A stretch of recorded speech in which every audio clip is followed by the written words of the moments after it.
सुमित्रा दड़े माँकर जिते बड़े कई वर्तमान समुद्र को जाल मारिया जाइए माँ जालर पईले आउ उठिले नहीं जाई कनिका रजा को स्वप्न कहले जी मु ढामुरे माँ आ कई वर्ष जालर पड़ी आउ तमें जाकि पुह कई वर्ष मान को भी स्वप्न कहले कनिका रजा आसिकी आउ से कई वर्ष मान उठे आनी कूल रखिले कनिका राजा आउ ये डग है मंदिर तोड़देला से माँ थिले कहले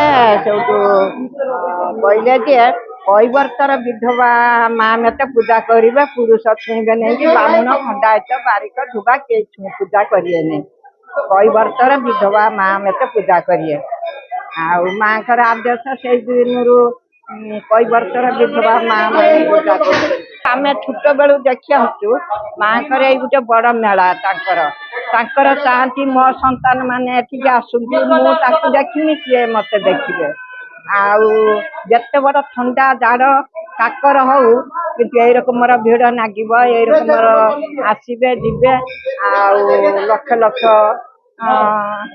सब दाता भक्त मान आसिकी एमता पूजा करती भोगरा करती मेला बुलती जात्रा देखिकी जाती किंतु दिने गंडगोल अनिष्टि आहार किसी है हमरा पोर्ट रे काम करूछु हम दीर्घ 5-6 वर्ष लानी रही आसछु एठी मां पर्व होची मकर मेला तांकर पर्व रे बहुत अनुष्ठान हुए सब किछि माने मेला पड़े आउ एथि पई खुशी लागुची जे माने आज मांकर गोटे एते बड़ पर्व रे एठी बहुत लोक आयोजित होइचंदी सब किछि माने भल रे माने पूजा पर्व तांकर हेई पारुची आउ माने एइटा भी मोर मांकर गोटे बहुत बड़ अनुभूति मोर अछि माने मोर जेते बेले मोर देह खराब हेइतिला मु मांको पाखरे किछि मानसिक करथिली जाके मोर देहर सुस्थता कामना करिकी आउ माने मांकर मु सब दिन पे ऋणी हेकी रही जीवी जे मां मोर सेतिकी मनस्कामना मोर पूर्ण करिसंती आउ मु मांको पाखरे सब दिन पे मु ऋणी हेकी रहिबी।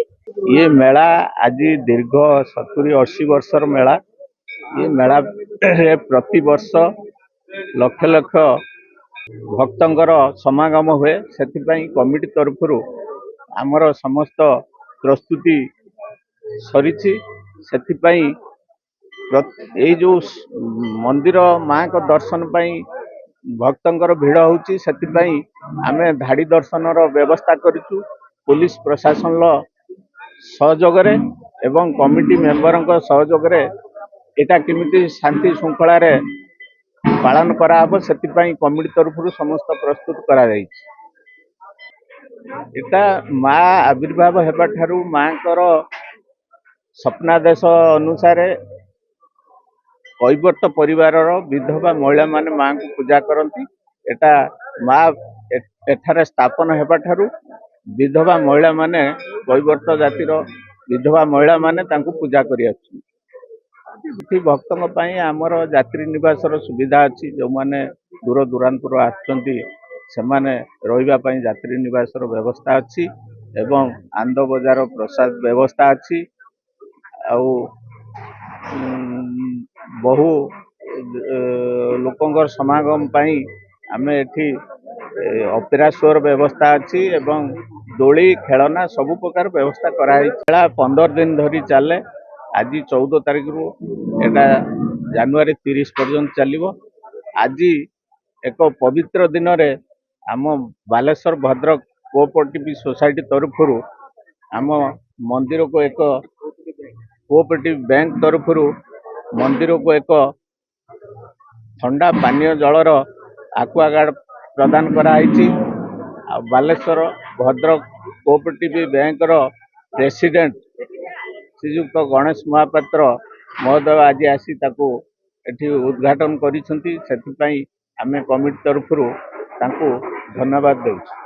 मो ना हूँ चरण मु नवरंगपुर डिस्ट्रिक्ट रु मुझे जटाधर आसी बाबा को दर्शन करने बहुत खुशी लगुच 5 किलोमीटर चढ़िलु आज्ञा बाबा आशीर्वाद अच्छी निश्चय हम वर्षकर फास्ट संक्रांति होची बहुत बड़ संक्रांति समस्ते भगवान को पूजा करो जहाँ भी मनस्कामना अच्छी पूर्ण करेंगे। आकाश बारिक आम घर डुबुरी बाबा को आज देखी दर्शन करके आइली बहुत भल लगे मिनिमम 7 किलोमीटर 6 किलोमीटर मु 3 वर्ष आसती तलु फेरिक जाऊँगी आज दर्शन करके बाबा को आस दर्शक मान कहूँ समस्त आसी बुलतु ଖୁସିରେ ରୁହନ୍ତୁ ଆଉ ସମସ୍ତଙ୍କ ଚଲାପଥ ଖୁସି ହୁଅନ୍ତୁ। ଆମ ଘର ବାରବାଙ୍କି ଦର୍ଶକ ମାନଙ୍କୁ ଆସି ଖୁସିରେ ଯାଉଛନ୍ତି, ଖୁସିରେ ଆସୁଛନ୍ତି। ଆଉ ଟିକେ ରାସ୍ତାଟା ଆମର ଟିକେ ଆଉ ଟିକେ କ୍ଲିୟର ହେଇଗଲେ ଆହୁରି ଲୋକ ଦର୍ଶନ ମାନେ ଆହୁରି ଖୁସିରେ ଯାଆନ୍ତେ।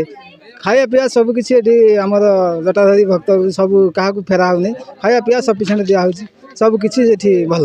ବଳଭଦ୍ର ପ୍ରଧାନ ପାର୍ବତୀପୁର ଗ୍ରାମ ସଭାପତି। ଆଞ୍ଚଳିକ ମକର ମେଳାର ସମସ୍ତଙ୍କର ସହଯୋଗରେ ଏହି ଅନୁଷ୍ଠାନ ଆଜି ଏତିକି ବାଟକୁ ଯାଇଛି। ଆଉ ଆଗାମୀ ଦିନରେ ଆଉ ଅଧିକ ଯିବା ପାଇଁ ବି ଆମ ସମସ୍ତଙ୍କର ପ୍ରୟାସ ଅଛି, ସମସ୍ତଙ୍କର ସହଯୋଗରେ ଚାଲିଛି। 10,000 ଲୋକର ଆମେ ଆୟୋଜନ କରିଥିଲୁ, ସେ ସମସ୍ତେ ପ୍ରସାଦ ସେବନ ଠିକ୍ ସେ କରିପାରିଛନ୍ତି। ରାସାନ୍ତ ଶୁଳ୍କ ସହିତ ଆମର ସାର୍ମାନଙ୍କ ସହିତ ରହି ସେମାନେ ତାଙ୍କର ପ୍ରୋଟେକ୍ସନରେ ଆମେ ବି ଆମ ପିଲାମାନଙ୍କର ସ୍ୱେଚ୍ଛାସେବୀ ମାନଙ୍କ ମଧ୍ୟରେ ରହିକି ସବୁ ଶୃଙ୍ଖଳାରେ ହେଇପାରିଛି। ମୁଁ ପ୍ରମୋଦ କୁମାର ପ୍ରଧାନ, ପ୍ରଧାନ ଶିକ୍ଷକ ଗଭର୍ଣ୍ଣମେଣ୍ଟ ୟୁପିଏସ୍ ବଡ଼ହୁଲା।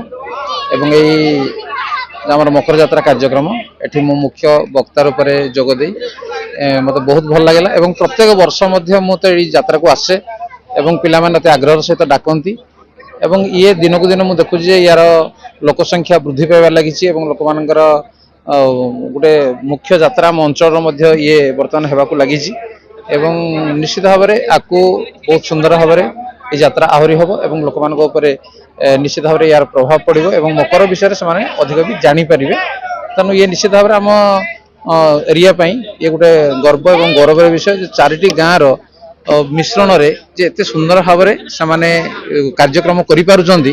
ତେଣୁ ସେମାନଙ୍କୁ ବହୁତ ବହୁତ ଧନ୍ୟବାଦ। ଆମର ଏଇ ଯେଉଁ ପାର୍ବତୀପୁର ଏରିଆରେ ମକର ଯାତ୍ରା ହେଇଥିଲା, ଆଞ୍ଚଳିକ ମଞ୍ଚ ବାଲା ବହୁତ ଶାନ୍ତି ଶୃଙ୍ଖଳାର ସହିତ